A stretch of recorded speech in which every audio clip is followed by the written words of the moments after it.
وتاری ئەمڕۆم لەسەر گەڕانەوەی کۆڕۆنایە. بۆچی؟ ئایا هیچ ئاماژەیەک لە قورئانی پیرۆزدا هەیە ئێمە سوودی لێوەربگرین سەبارەت بەم بابەتە؟ ئەی ئێمە سەر نەکەوتین بەسەر کۆڕۆنادا؟ ئەی ئاهەنگ نەجێڕدرا؟ ئەی شانازی بە زیرەکی و لێهاتوویی خۆمان نەکرا کە ئێمە وا بووین و واچوین و ئێمە سەبەب بووین و ئێمە کۆڕۆنامان لەناو برد و سەرکەوتین بەسەریدا؟ عەجەبەن بۆ گەڕایەوە. براکانم وەڵڵاهی ئینسانی ژیر بە وردی قورئان بخوێنێتەوە بۆی دەردەکەوێت کە ئەو کەسە گەمژانەی دەڵێن قورئان و ئیسلام بۆ ئەم سەردەمە نابێت چەندێک بێعەقڵ و نەفامن. وەڵڵاهی دەڵێ بۆ ئەمڕۆی ئێمە دابەزیوە. چەند ئاەتێک لە قورئانی پیرۆز کە تیایدا خوای پەروەردگار باسی وەزعی موسا پێغەمبەر دەکا عەلەیهی السەڵات وەسەلام لەگەڵ فرعون ولەگەڵ قەومی فرعون ولەگەڵ قەومی موسا عەلەیهی السەڵات وەسەلام کە الأمثال تضرب ولا تقاس. مەبەستەوە نییە کە ئێمە بڵێن وەڵا فڵانە کەس وەک موسا وایە یا فڵانە کەس وەک فرعون وایە. نا، ئینسانی عاقڵ تێدەگا نسبیەن عیبرەت وەردەگرێت. بەڵام بابێنین قسەکە خەینە بەرچاوی خۆمان بە کورتی، اینجا سەیری واقعی خۆمان کەین بە وردی. پەروەردگار دەفەرمێ وەلەقەد ئەخەذنا آل فرعون بالسنین ونقص من الثمرات لعلهم يذكرون. خوای گەورە پێغەمبەرێکی مەزن و مبارەکی بۆ فرعون نارد، داوای دووشتی لێ کرد.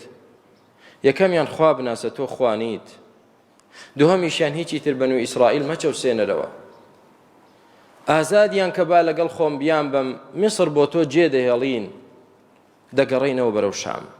ئەم دوو داواکاری لێ هەبوو. بەڵام فرعون هەر چونکە دەسەڵاتی هەبوو جارێ عقوبەی خوای گەورەی بۆ نەهاتبوو، وای دەزانی کە مەسەلەکە زۆر سادە و ئاساییە، ئاوا ئینکاری بکە لە ئایاتی خوا و ئاوا سەرپێچی فەرمانی خوا بکە. گاڵتەی لێ دەهات. خوای پەروەردگار چۆن لە کوردەواری خۆماندا یا لە زمانی سەردەمیانەی ئەمڕۆ دەڵێ قۆناغی یەکەمی حیسار، قۆناغی دووەمی حیسار، خوای گەورە عقوبەیەکی خەفیفی بۆ ناردن جارێ بۆ فرعون و دار و دەستەکەی، بۆ تاقمەی ستەمکار و زاڵمەکان ئەوانەی کە یاخی بوون لە خوا و عەبدەکانی خۆشیان دەچەوساندەوە. عقوبەکە پێک هاتبوو لە دووشت السنین ونقص من الثمرات. خوای گەورە وشکە ساڵی بەسەرهێنان، باران نابارێت، و هەروەها نقص من الثمرات، ثەمەراتیش بەروبووم و میوەجات و بەرهەمی کشت و کاڵیش ئەگەر باران نەبێ و ئاو نەبێ ئەویش کەم دێنێ، کورد دێنێ. سەرە ڕای ئەوەش خوای گەورە ئافەت و بەڵایەکی بۆ ڕووەک و میوەجاتەکانیان نارد پێنەگەیشت. ئێستا ئەگەر ساڵێک یەک ساڵ وشکە ساڵی بێ دەغڵودان و زرعات و کشت و کاڵ و میوەجات نەبێ، بە وڵاتەوە دیارە، بەڵێ پێوە دیارە. ئەمە تاقیکردنەوەی یەکەم بە خەفیفی بوو. ڤایرۆسی کۆڕۆنا جاری یەکەم بۆمان هات بە خەفیفی. خوای گەورە دەفەرمێ وإذا جاءتهم الحسنة قالوا لنا هذه. ئەگەر خوای گەورە بەڵاکەی لا برد و خۆشی گەڕایەوە، وتیانەوەی ئێمە ئازاتی ئێمەیە، ئێمە هۆکار بووین، سەرکەوتین بەسەریدا، نەخشە و پلانی واماندانا سەرکەوتین بەسەر کۆڕۆنا. وإذا جاءتهم الحسنة قالوا لنا هذه. ئەوەی ئێمەیە، عاقڵی ئێمە بوو، زیرەکی ئێمە بوو، لێهاتووی ئێمە بوو، پلانە مهمەکانی ئێمە بوون. ئەوە کە خوای گەورە لەسەری لابردن، جاری یەکەم بۆچی تووشی کردن؟ لعلهم يذكرون، بەشک و بیرکەنەوە.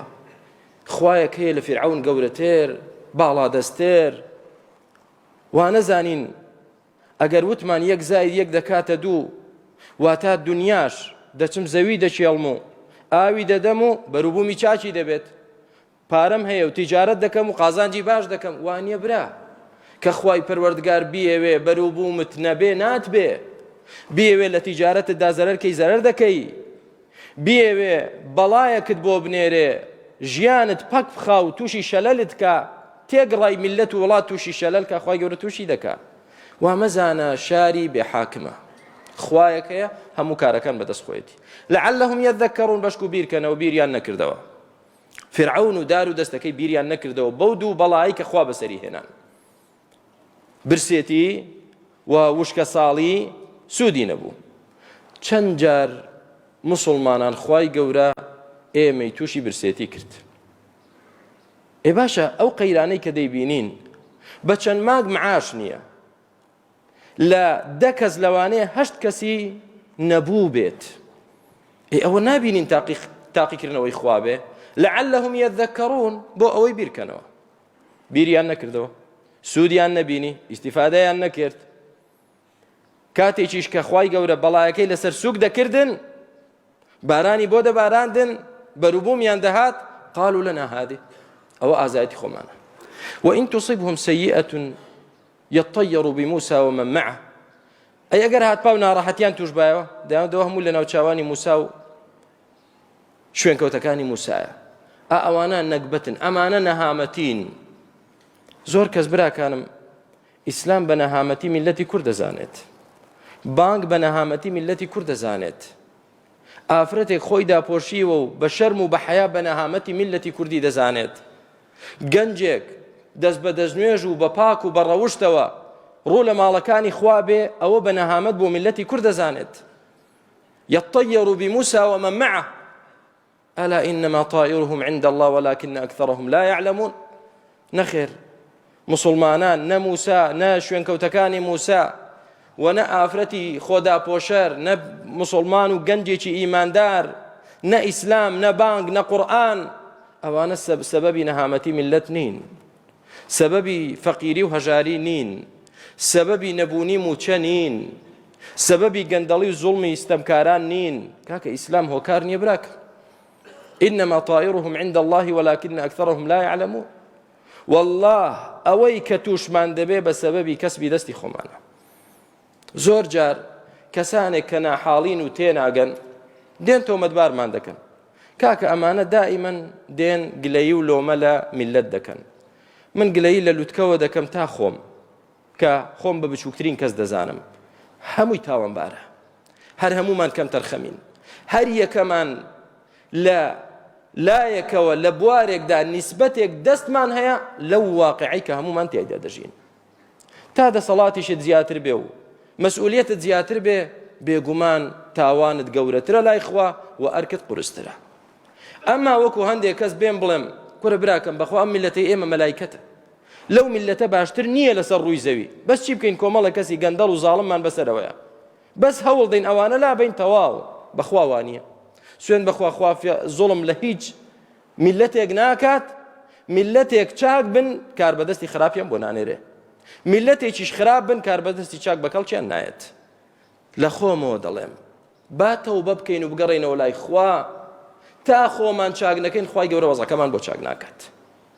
ئەمەش پاساو نییە بۆ دەسەڵات پاساو نییە بۆ کەسانێک کە ماڵی میلەت بخۆن کە زوڵم بکەن کە پشتکەن لە دینی خوا ئەبەدەن عقوبەی ئەوان زۆر گەورەیە کە تۆبە نەکەن و نەگەڕێنەوە لای خوا.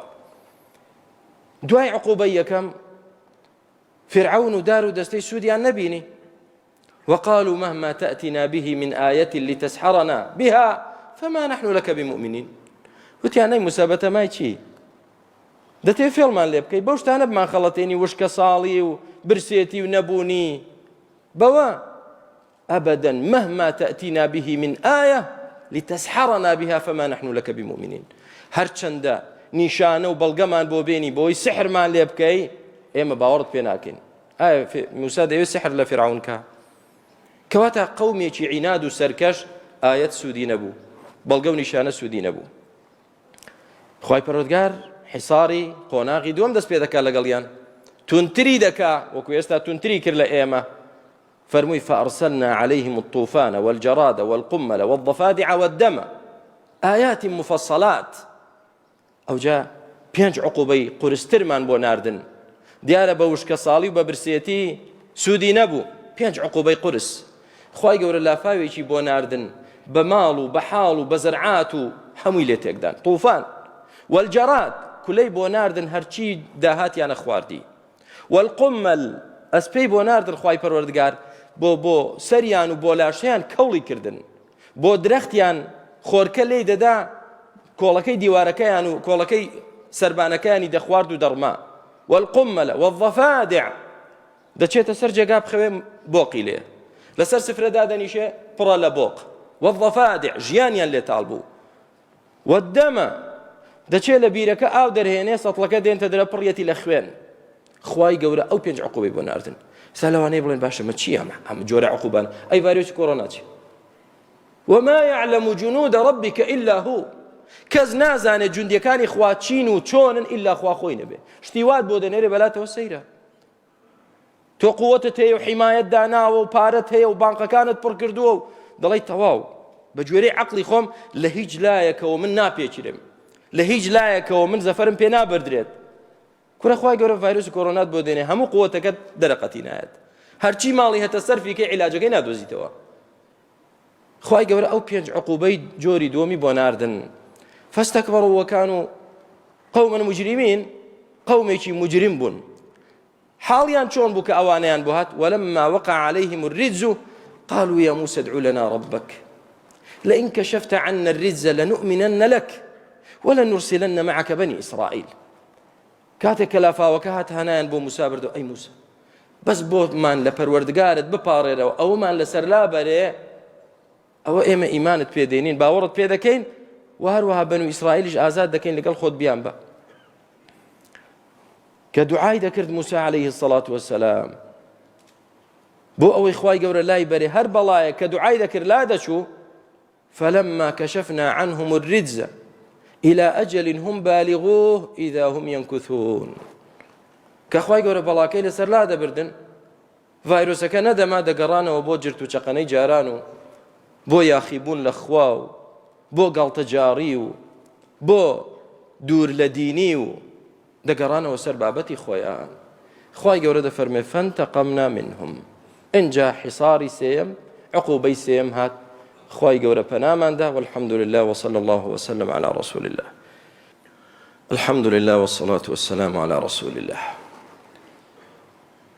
کە بەتونتر 5 عقوبەی تری بۆ ناردن خوای گەورە هەر سوودی نەبوو و بەڵێنیان دەدا لە کاتی تنگانە و ناڕەحەتیەکەدا ئەگەر بێت و خوای گەورە ڕەحممان پێ بکە ئێمە تۆبە دەکەین کە ڕەحمی پێدەکردن و ناڕەحەتی لەسەر لا دەبردن دەگەڕانەوە دیسان خوای گەورە دەفەرمێ فانتقمنا منهم اینجا تۆڵەمان لێسەندن فأغرقناهم في اليم ئەم جارەیان خوای گەورە بۆقی بۆ نەناردن و ئەسپێ و کولەشی بۆ نەناردن فأغرقناهم في اليم لەناو بەحردا غەرقمان کردن قسە و بەسەرهاتی غەرقەکەش هەموو مسلمانێک بیستویەتی دەزانێت چۆن خوای گەورە غەرقی کردن لە کاتێکدا غەرقی کردن کە لەو پەڕی قووەت و دەسەڵاتدا بوون و لە کاتێکدا خوای گەورە موسا و ئیماندارانی سەرخست کە لە ناڕەحەتترین ساتیاندا بوو لە ترسی فرعون ڕایان کردووە گەیشتنە بەحر بەردەمیان بەحرە و لە پشتەوەشیان فرعون و جەیشەکەیەتی ئەینە المەفەڕ خوای پەروەردگار لەوێ بە فریای مسلمانان هات ئەو بەحرەی شەق کرد بۆ موسا و ئیمانداران پێیدا پەڕینەوە ڕێگایەکی طەریقەن یەبەسەن ڕێگایەکی وشک کە ئەنەما قەت ئاوی بەرنەکەوتووە لە قوڵای بەحر پەڕینەوە و کە فرعون و دار و دەستەی هاتنە ناویەوە خوای گەورە ئاوەکەی هێناوە یەک و غەرقی کردن بۆچی بأنهم كذبوا بآياتنا وكانوا عنها غافلين چونکە ئاەتی ئێمەیان بە درۆ دانا جارێک دوو جار ئینزارێک دوو جار ئینزار عقوبەیەک دوو جار عقوبە هەر سوودی نەبوو لەگەڵیان وكانوا عنها غافلين و بێ ئاگابوون لە خوا و لە دەسەڵاتی خوا بۆیە عقوبەکەیان ئەوە بوو تا ئێرە ئەوەتان پێ دەڵێن بەڕێزەکان تا ئێرە چێ لە ناوچووە فرعون و دار و دەستەکەی دەسەڵاتە زاڵمەکە ستەمکارەکە لە ناوچوون ئەوە لە ناوچوو بەچی بەشان و بازووی موسا و عليه الصلاة والسلام مسلمانەکان ئەبەدەن ناوەڵڵا ئەوان غەیری دوعاکردن و لە خواپارانەوە هیچیان دەسەڵات نەبوو ئەبەدەن ئەی بەچوونە سەر شەقام و چەپڵە لێدان دەبێ فرعون بڕوخێ فرعون بڕوخە فرعون بڕوخێ فرعونی چی نەوەڵا براکەم خوای گەورە ڕوخاندی خوای گەورە لە ناوی برد و بەنو ئیسرائیلیشی سەرخست بۆیە پەروەردگار دەفەرمێ وأورثنا القوم وأورثنا القوم الذين كانوا يستضعفون مشارق الأرض ومغاربها التي باركنا فيها. ئەو قەومەی کە ژێردەستە و چەوساوە بوون لەبەردەستی ئەو زاڵ مەستەمکارە خوای گەورە ئێستا زەوی هەمووی کردەهی ئەوان. میسر بۆ خۆتان، شام هەمووی بۆ خۆتان، فرعون و دار و دەستەکەی نەما. بۆچی؟ وتمت كلمة ربك الحسنى على بني إسرائيل بما صبروا. بۆچی خوای گەورە وعدی خۆی بۆ بەنی ئیسرائیل بەجێگەیاند؟ بما صبروا، بەسەبەبی سەبر.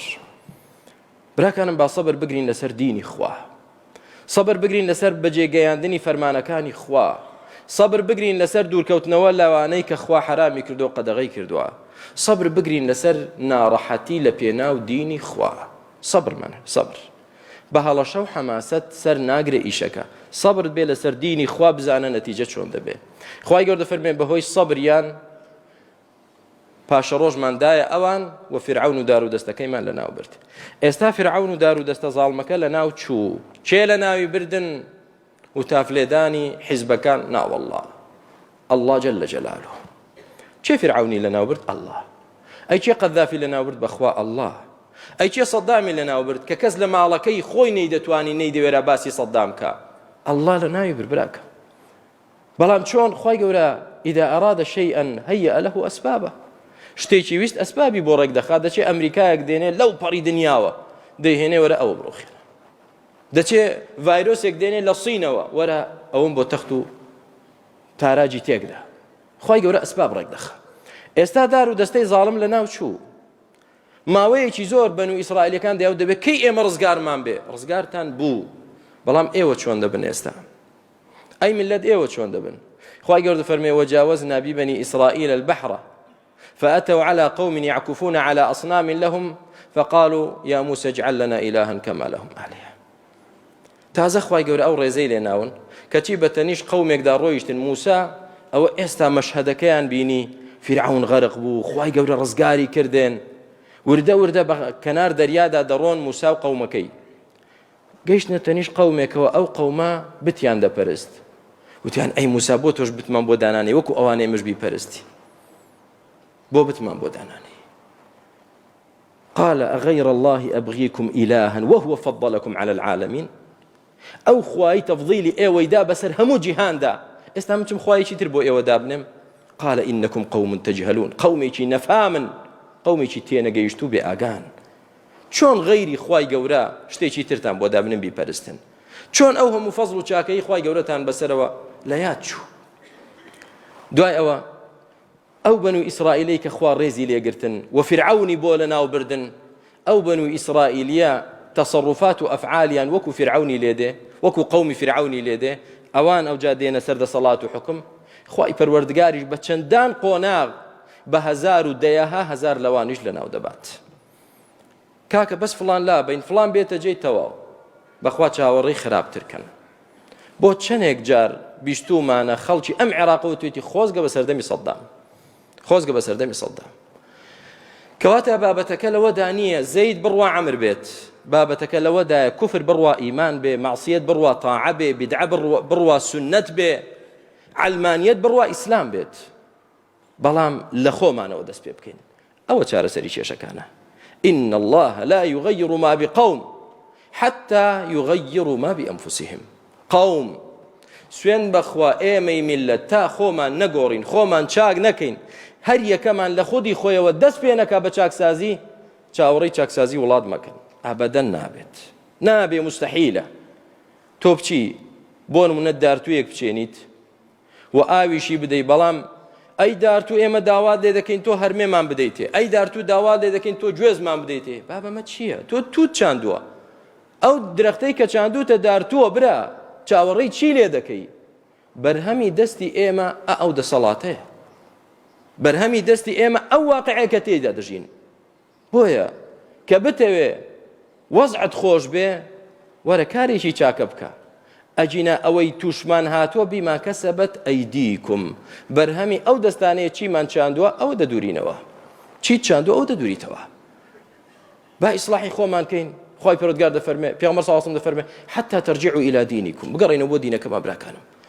ئێستاش لە کۆتاییدا دێڵێم ئەم واقعەی تێیدان براگیان لەلایەکەوە ترسی ڤایرۆسی کۆڕۆنا، لەلایەکەوە نەبوونی موچە، لەلایەکەوە برسێتی، لەلایەکەوە ئەنواع و ئەشکال مەشاکل.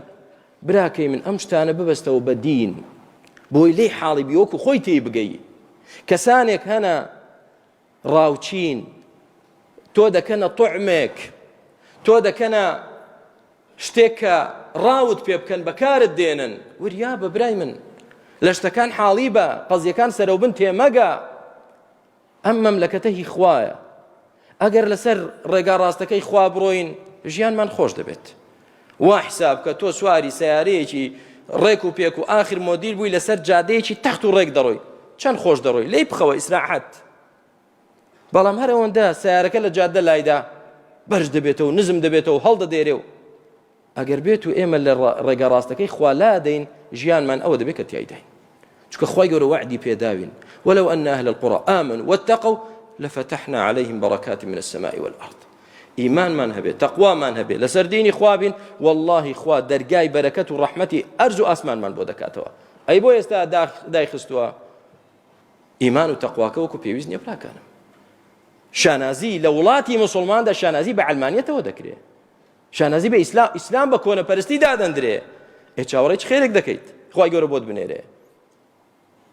لا ناو مسلمانان دا شانازي بقور برستي وشخص برستي دكري. شانازي ببدع وخرافة دكري. شانازي بدروشتي وبحيائي دكري لكن على أسمانية كان. أويك باوكو بابيران ما نام بيستو نام بينيوا أمر بوت تشتيشي اعتيادي. هر زور اعتيادية. دێ ئافرەتێکی ڕوت و ڕەجاڵ و نازانم چی لە کەناڵێکی ئاسمانی عەڕدی خۆی دەکات و ئەمە ڕۆشنبیریە و سەقافەتە و پێشکەوتنە. چاوەڕێی چی بکەن براکەنم؟ زۆرینەی ئەو کەناڵانەی کە هەیە خۆ دوو کەناڵی یا سێ کەناڵی هی حکوومەت و کار بەدەستانە. ئەوەی تری چێە؟ ئی میلەتە، ئی خەڵکە. ئەی چی تیادا پەخش دەکرێت؟ لەو پەڕی فەسادی و قیممەی بەدڕەوشتی تێدا پەخش دەکرێت. چاوەڕێی ژیانت خۆش بێ، چاوەڕێی بەرەو خۆش ڕۆیشتنی نەخێر چاوەڕێی خراپتر بکە. چۆن فیرعەون و قەومەکەی خوای گەورە ناڕەحەتیەکی کەم دوای لێی قورسترکردن، دوای لە ناوی بردن. چاوەڕێی ئەوە بکە کە تەوبە نەکەین و نەگەڕێنەوە لای خوای پەروەردگار. ئەم ڤایرۆسەش گاڵتە نییە براکانم، بە گاڵتەش مەیگرن. خەڵکانێکی زۆر لە خەستەخانەکان کەوتووە جێی نابێتەوە.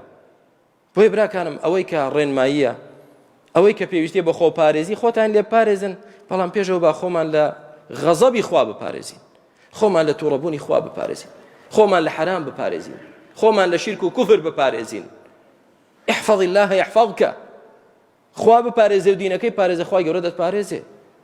ئەگەر وانەکەین خوای گەورە نامان پارێزێ. داواکارین لە خوای پەروەردگار بۆ خاتری ناو جوانەکانی صفاتە بەرزەکانی لێمان ببورێ، ڕەحممان پێ بکە، بێدارمان بکاتەوە، هۆشیارمان بکاتەوە، بمان گەڕێنێتەوە بۆ دینەکەی گەڕانەوەیکی ڕاست. اللهم ربنا آمنا فارزقنا الاستقامة. اللهم ربنا زدنا إيمانا وتسليما. اللهم إنا نسألك الهدى والتقى والعفاف والغنى. اللهم اغفر لنا وارحمنا وأنت خير الراحمين. اللهم اغفر لموتانا وارحمهم وعافهم واعف عنهم وأكرم نزلهم يا رب العالمين. اللهم أحسن ختامنا واشف مرضانا وأحسن أحوالنا وردنا إليك وإلى دينك ردا جميلا. اللهم إنا نسألك حسن الخاتمة. اللهم ادفع عنا الغلاء والوباء. اللهم إنا نعوذ بك من جهد البلاء ودرك الشقاء وسوء القضاء